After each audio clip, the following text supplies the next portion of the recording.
This is why it's better to have one friend that you hang out with regularly instead of having a big group of friends. And trust me, you're going to want to listen to this story time. So when I was a sophomore in high school, I was kind of going through an identity crisis, and low-key still am. I went to a predominantly white school for the majority of my life, so let's just say I was extremely whitewashed. It was one of those times in my life where if a white person said the N-word around me, I would just laugh. Not because I didn't know it was wrong, but because I wanted to be accepted and I wanted to be like everybody else, and I seeked validation. Sophomore year was really when I started to become who I am today. I wanted to learn way more about my culture and my background, so I started becoming friends with people from other schools that are more diverse. Eventually, I met this group of girls, and I thought these girls were going to be the sweetest girls I would ever meet. Now, this friend group was serving flavor. I'm talking diverse to the T. One night, we decided that we were going to spend the night at one of the girls' houses. Let's call this girl Sally. I kept getting lost on the way to Sally's house, and I thought it was because I didn't know the area that well. Keep in mind, that's what I thought was the reason. I get there and we watch like 4 or 5 movies before I end up falling asleep. And when I wake up, I was in a room full of grown-ass men staring at me.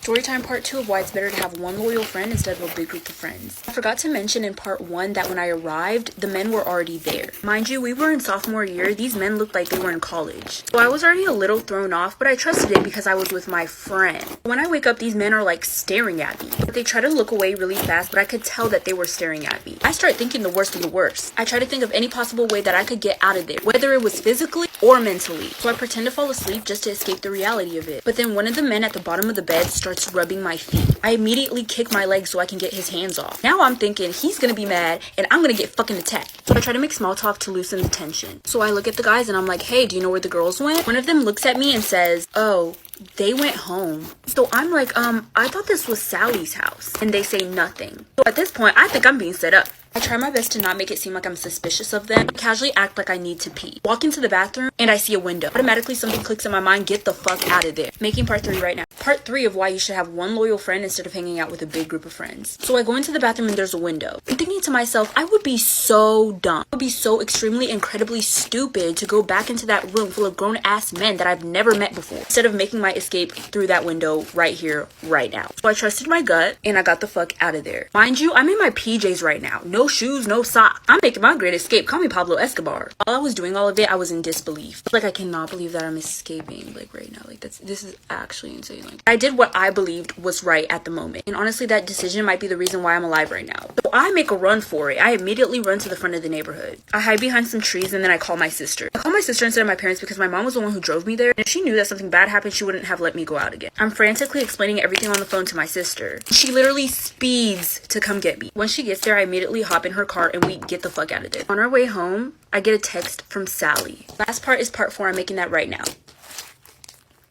Part 4 of why you should have one loyal friend instead of having a big group of friends. So I'm on my way home and I get a text from Sally. Hey girl, where are you? We went to the gas station to get some milkshakes. You could have came with, but you were already asleep.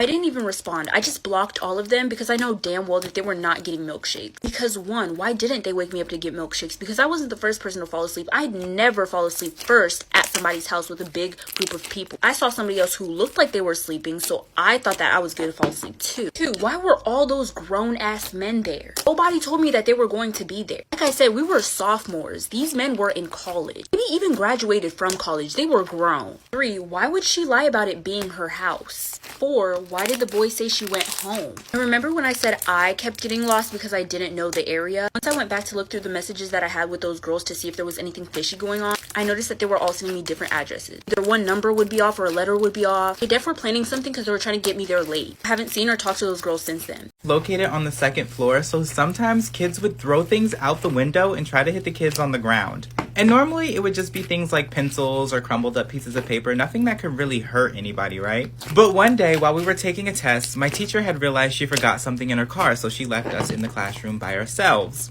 And some kids in my class thought it would be perfect to use this opportunity to cheat. So there was one kid in my class, and we're gonna name him Chris, but he decided to be a lookout, so he stood near the window to keep an eye out for the teacher. Well, when he saw her coming, the rest of the kids weren't done cheating yet, so they told him to cause a distraction. So he runs over to his desk, grabs the biggest textbook he can find, and throws it out the window at the teacher. The book hits her in the face, and it busted her bottom lip open. It was so bad that the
then class ends and everyone starts leaving the class. Except me, because I was like in a whole other universe at this point. I was dreaming, I was flying. At this point, me and the teacher are alone in the call. This is the best part. Then the teacher starts talking to me and he's like, Samantha, wake up. Samantha, please. Samantha, you have another class. He woke me up, but I was half awake, so I didn't really know what was going on. So I thought it was my brother waking me up, and I straight up yelled. I was like, shut up, you fat booger. And so then I realized, oh shit, I just called my teacher a fat booger. And now he scheduled a parent conference. I'm going on Monday, so I'm really excited. I literally want to cry. So if you didn't know, I have a sister, and her name's Ashley, and we both have boyfriends. And every night we both fall asleep on the phone with our boyfriends. So one day we're all hanging out and we're like just talking. And my sister's boyfriend looks at me and he's like, you need to stop going into your sister's room in the middle of the night. And I look at him and I'm like, what are you talking about? I don't have a reason to go into her room. Like I don't go into her room, especially in the middle of the night. Then my boyfriend hops in the conversation and he's like, no. He's like, no, I hear Ashley go into Kayla's room every night and stare at her. So me and my sister both look at each other and we're like, we don't go into each other's rooms, do we? And we agreed that we do not. And they said this has been going on for months. So for months, somebody or something has been going into me and my sister's room for about 15 minutes every night and watching us sleep. But it only... When I was like 5 years old, I almost got kidnapped. Story time. So back in the day, it used to be safe for kids to play out on the street. Or so I thought. Dropped that scooter and I said, skirt. They started running after me up My daughter Savannah is the CEO of faking illness to get out of school. So when she does not feel like being there, she will go to the nurse's office and complain to them that she is really not feeling good so that they call me and I have to go get her.